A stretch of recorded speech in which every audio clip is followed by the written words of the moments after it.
নমস্কার।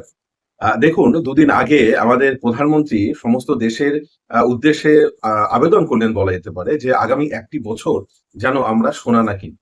মানে সোনা যেটি ভারতীয়দের জীবনের সাথে কিন্তু অঙ্গাঙ্গিভাবে জড়িত। এবার প্রশ্ন হচ্ছে যে কেন বললেন যে সোনা না কিনবার জন্য? এর অর্থনৈতিক ব্যাখ্যাটি কি? চলুন আসল কারণটা কি সেটা একটু জানার চেষ্টা করি। তা ভিডিওটি খুব ভালো করে দেখবেন এবং শুনুন। দেখুন, আমরা সারা পৃথিবীতে যে সমস্ত দেশ সোনা কনজিউম করে, সোনা ব্যবহার করে, তার মধ্যে বলা চলে আমরা হচ্ছে সবথেকে মানে 2nd লার্জেস্ট কান্ট্রি সবথেকে বেশি সোনা ব্যবহার করার দিক থেকে। এবং আমাদের যে সোনা ব্যবহার হয় তার বেশিরভাগ সোনাই কিন্তু আমরা বিদেশ থেকে আমদানি করি বা যাকে আমরা বলি ইম্পোর্ট করা হয়। আ এবার যদি আমরা বলি যে বিষয়টা হচ্ছে এমন ধরুন যতটা আ জিনিস আমরা হচ্ছে আমদানি করি সমস্ত জিনিসের মধ্যে তার প্রায় ৯ থেকে ১০% শুধুমাত্র সোনাই আমরা আমদানি করি।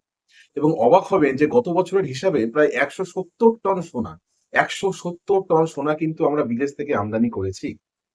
আচ্ছা, এবার বিষয় হচ্ছে যে আমাদের দেশের মধ্যে যে সমস্ত জিনিস আমরা কেনাবেচা করি আমরা সেটি আমাদের দেশের যে কারেন্সি আছে টাকাতে কেনাবেচা করি আমরা সবাই জানি। কিন্তু বিদেশ থেকে আমরা যখন কিছু আমদানি করছি যেটি সোনা হতে পারে বা ক্রুড অয়েল হতে পারে বা ইলেকট্রনিক্স হতে পারে যেকোনো বিষয়। সেক্ষেত্রে কিন্তু আমাদের বৈদেশিক মুদ্রা বা সাধারণত কিন্তু ডলারে কেনাবেচা করতে হয়। অর্থাৎ ডলার দিয়ে কিন্তু আমাদের বিদেশ থেকে জিনিসটি আমদানি করতে হয়। এবং এর ফলে কি হচ্ছে? এর ফলে আমাদের যে ফরেন এক্সচেঞ্জ রিজার্ভ রয়েছে, আমাদের যে সেন্ট্রাল ব্যাংক বা রিজার্ভ ব্যাংক অফ ইন্ডিয়া সেখানে গচ্ছিত থাকে। সেখান থেকে কিন্তু ডলার বেশি মাত্রায় কিন্তু খরচ হয়ে যাচ্ছে প্রতি মুহূর্তে।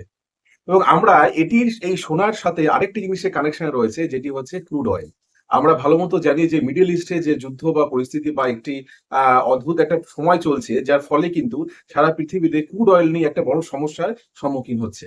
এবং বলা যায় গত বছর যেখানে 1 ব্যারেল ক্রুড অয়েল দাম ছিল প্রায় $৭০ সেটি বর্তমানে কিন্তু $১২০ এর বেশি কিন্তু বেড়েছে। তো প্রায় মানে ডবল হয়ে গেছে এর দাম। এর ফলে কি হচ্ছে? আমাদের কিন্তু যতটা তেলের প্রয়োজন সেই একই পরিমাণ তেল আনতে অনেক বেশি মাত্রায় কিন্তু বিদেশি মুদ্রা বা এই ডলার কিন্তু আমাদের ব্যবহার করে সেটাকে কিনতে হচ্ছে।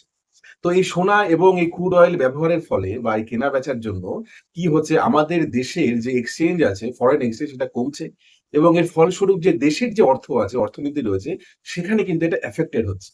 কেন ঘটছে? কেন এফেক্টেড হচ্ছে? কারণ এর ফলে কিন্তু যে দেশের যে আমাদের কারেন্সি রয়েছে সেটি কিন্তু ডলারের এগেইনস্ট এ কিন্তু কমতে শুরু করেছে। অনেক মাত্রায় কমে গেছে। তাই প্রধানমন্ত্রী বলতে চাইছেন যে আমরা যেন সোনা না কিনি। কেননা সোনাটা যদি আমরা এই মুহূর্তে কেনা বন্ধ করি বা কম কিনি তার ফলে কিন্তু আমাদের কাছ থেকে যে ডলার বিদেশে চলে যাচ্ছে সেটির পরিমাণ কিন্তু কমে যাবে। অর্থাৎ ইম্পোর্ট কিন্তু আমরা কমে যাবে এবং আমাদের ডলারের খরচটাও কিন্তু অনেক কমে যাবে। যার ফলস্বরূপ কিন্তু এটি কিন্তু আমাদের দেশের অর্থনীতি এবং যে আমাদের যে অর্থ আছে সেটিকে কিন্তু চাঙ্গা থাকতে বা চাঙ্গা হতে কিন্তু সাহায্য করবে।